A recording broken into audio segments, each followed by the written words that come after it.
Cocoa Bombs' biggest inspiration actually came from Ferrero's Kinder Egg. It was like the hollow chocolate shell that you eat, and on the inside was this plastic toy that you broke open and then built together to make a little toy. That concept really stuck with me, and so I had this sudden urge to go out and create something. And really that day, all the forces in the universe, I guess, joined together, because I remember scrolling through Instagram and I was coming across a lot of hot cocoa. You know, it was starting to get cold. And then next thing I know, I saw like bath bombs, and it really just led to the invention of Cocoa Bombs. The name actually came just from those bath bomb videos, and then, you know, the hot cocoa. And once I ran the different names I was testing, Cocoa Bombs was really the one that just stuck out to me. My name is Eric Torres Garcia. I'm the founder of Cocoa Bombs and Eric's Original Cocoa Bombs, and this is our pitch for Trailmix's 2021 competition. Hello everyone, my name is Eric Torres Garcia. I'm the founder of Cocoa Bombs LLC and the inventor of Eric's Original Cocoa Bombs. All right, so I'm gonna get right into it because there's a lot to cover in such a short amount of time. So hot cocoa is actually a product that was invented around 500 BC by the Mayans, and it's a product that's pretty much stayed consistent over centuries. Not a lot's really changed about it. You go to the grocery store, walk to the hot cocoa aisle, and you'll see a couple different flavors, but they're all in one shape, which is powder. So there wasn't really a problem that existed, rather an opportunity that was discovered by Cocoa Bombs. And this is really where the magic happens. So essentially, we created an entire disruption in the market.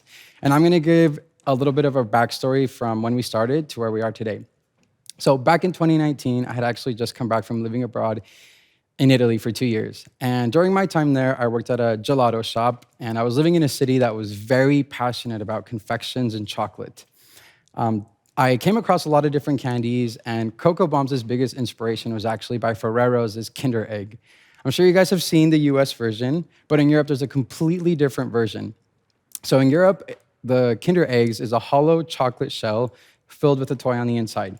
Essentially, you eat the chocolate shell, and then you have this little capsule that you pop open, and it becomes this little toy that you can put together. So after I came back from my time abroad in Europe, I kept this concept in the back of my mind of trying to recreate some sort of product to bring to the US market with that concept. I took a job in accounting, and I was actually pretty miserable doing that. The workload was not that great, the hours were long, and I didn't really like the numbers in front of my screen all day. And so one December, actually, I just had this sudden urge to start creating and playing around with this idea that I had in my mind. And long story short, the very first prototype of a Cocoa Bomb came up. And I took this video, posted it to all my personal social media pages, and it got a lot of attention, but it never really converted into sales. So I took all the videos down from every channel, and then I went back and I built a website in about a day. And after I had a website up, I reposted the video, and this time I reposted it to TikTok. And this is right around the time where TikTok was really starting to blow up. So I posted this video, and within minutes, it had gone viral, and my first order came in. And by the end of the day, I had, in 8 hours, done over $7,000 in sales. I had to make over 1,000 bombs, and I had to ship out hundreds of orders all over the US, and it wasn't even a legal entity at this point, so I had really no idea what to do. Fast forward, I got all the paperwork, trademark filed, and I basically just got to work and started figuring out how to make these things, how to package them, how to label them, and how to ship them. So that was 2019 in a nutshell. 2020 was when we really saw a blast of demand we were unable to meet. So we were interviewed by the Washington Post, and they created this whole story on our product, which then led to a major publishing company based out of London that reached out to me and wanted me to write this book on 40 do-it-yourself at-home recipes. So we really became this novel invention and actually became an unintentional product leader for this item. The book is now pending distribution. It's actually coming out 10 days from today. It was supposed to be out on the 28th, but due to the logistical issues this year, they had to push that forward. But it's being distributed all across Canada, the United Kingdom, Australia, and the US, and all major English-speaking countries, Walmart, Target, Barnes & Nobles, and a few other bookstores. So there was really a lot of innovation waiting to happen in the candy industry, and this is what took off. We're at about 20,000 followers on our TikTok, and if you Google who invented Cocoa Bombs, you'll see my name pop up. So with this, though, really came a lot of expectations, and actually I'm very proud to say that since the very first day I invented this, I kept I kept the product with making it with very high quality premium ingredients. So currently, all of our bombs are naturally flavored. We use an SQF supplier. Our chocolate is also SQF supplied. So we're actually a part of the Cacao Horizons Foundations, and this is a program that our supplier uses to improve the livelihoods of cacao farmers in underdeveloped countries, and it's sourcing sustainable and ethically sourced products. So this is the healthier product because it contains better for you ingredients. We use 100% real chocolate, all natural flavor additives, and this is something your conscious consumer is going to buy for their kids, grandmas, grandparents, friends, families, and loved ones. All of this, of course, really wouldn't matter if it was not made in Idaho. So we actually make our plastics within a 1.5 hour radius in Idaho of Boise, and our boxes are actually also sourced within a 2.5 hour radius of our new manufacturing facility in Blackfoot, which I'll get into in the next couple of slides. And we make, mold, and package everything out of that facility as well. So we've had a lot of people breaking down our doors to try to get their hands on our products. This is the order they've reached out to us. So 2019, we had Sam's Club wanting to put an order with us. And then followed by that, we had Costco Canada that wanted to place an order with us. And then we also had Kroger reach out to us early spring this year to have our products put on their shelves all across their stores. We've also had a lot of smaller retail chains and big retail chains as well that have reached out to us over the past couple of months to have a private label opportunity where we make the items and they sell them under their name. So market size and sales, as you can see, 2019 and 2020 were fairly good years for us. We were just limited by the amount of space we had. So this year, we've actually just finished construction of a 6,000 square foot facility where we're gonna be making and distributing and selling all of our products from this wholesale location. And this year, Q4, this is what we estimate. We are a little bit late in the game because our facility was delayed in construction over the past couple of months just because developers had hard times finding contractors and so on. But we've switched mainly from direct to consumer to a more B2B wholesale food service and co-packing business model.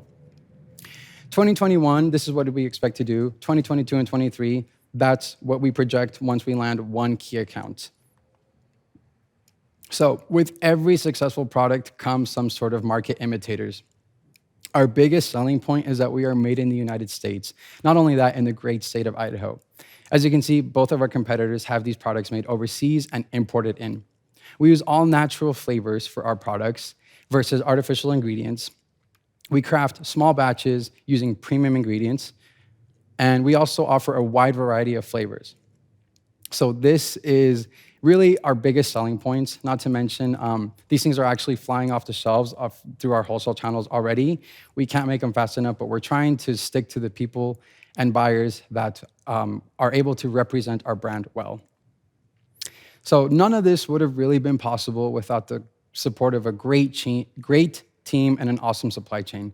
We recently partnered with Vessel, which is a supply chain company based out of Boise. We've also had a lot of help through Boise State University. We've worked closely with Tech Help to develop a food safety plan. We've also had a lot of guidance from Idaho Candy Company. We've used also Shamrock Foods.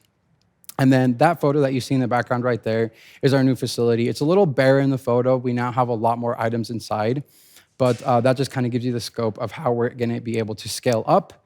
And we've also had the support of an amazing team. My mom has actually taken on the role of being operations manager of the facility who handles hiring and training. We have a lot of guidance from our awesome legal advisor who is over at Dempsey Foster, also in Boise. And we also have Stratton & Associates who are also in Boise, helping us with the accounting and financial side of things. We've also worked closely with America's Small Business Development Center right here at Idaho, and also the Idaho Women's Business Center. So we really hope that these are some products that can land on Albertsons this holiday season. These things are flying off the shelves everywhere else. We can't make them fast enough, and we want people to carry our products that represent our brand well.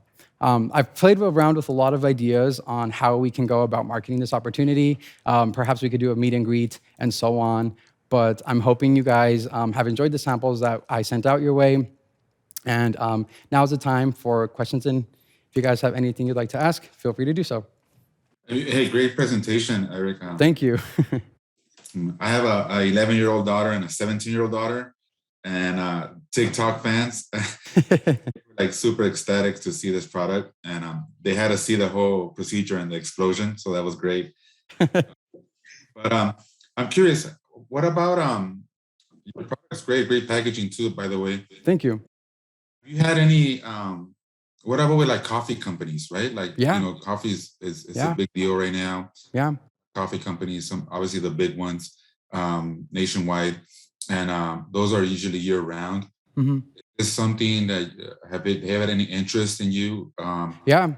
Product that they can offer year round. You know what I'm saying? Yeah, actually, so we've been contacted by some fairly large companies all across the US. There's been a couple tea companies, some coffee restaurants that have reached out to us to start working and developing on a product that we would be able to carry year round through their channels. And that's something that's still sort of in the development stage. This itself took about a year to really develop. So that's kind of where we are right now in terms of that. But like I said, there's people really knocking down our doors, just trying to figure out where to get these, how many we can sell them, and how quick we can turn around. Great presentation, great packaging. Thank I'm you. either a fan or a huge packaging is my nemesis. So it presents well, it opens well, it works well, and thankfully you're in Idaho where Yes. hot chocolate sells year round, right? Yes. So in Texas and Florida, not so much. Yep.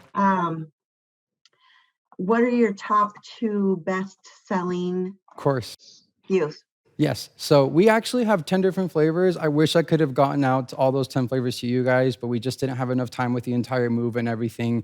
But our top 2 selling items continue to be standard milk chocolate, which I'm sure all of you guys got a box of. And then that's actually followed by either s'mores or peppermint. It really just depends on the time of year. We see s'mores sell a lot during the fall. We see also pumpkin spice, your more spicy flavors sell right now. And then we see we see peppermint just fly off the shelves come November, December. January, we start to see milk chocolate sell again. But milk chocolate sells 4 to 1 compared to everything else that we have on our product offerings right now. That's including corporate gifting, coffee shops, bakeries, and so on, retail chains. That's really what they love to carry. Yeah, I love how it says, because sometimes not every packaging says this, but I like how the back says in the heart of Boise, Idaho, right? Yes. So it's like we can really put that local tag on there. Yeah. It just resonates more with it. Yes, exactly. Yeah, and I'm really proud to know that everything started here in Boise, and I still have a lot of my advice, legal counsel, CPAs, Business Development Center, my mentor, Idaho Candy Company that I work with, all here in the local area. All right, thank you so much, everybody, for this opportunity, and I look forward to hearing back from you guys soon. Great job, Eric. Thank you. It tastes great, by the way. Thank you. Yes, cheers. Thank you.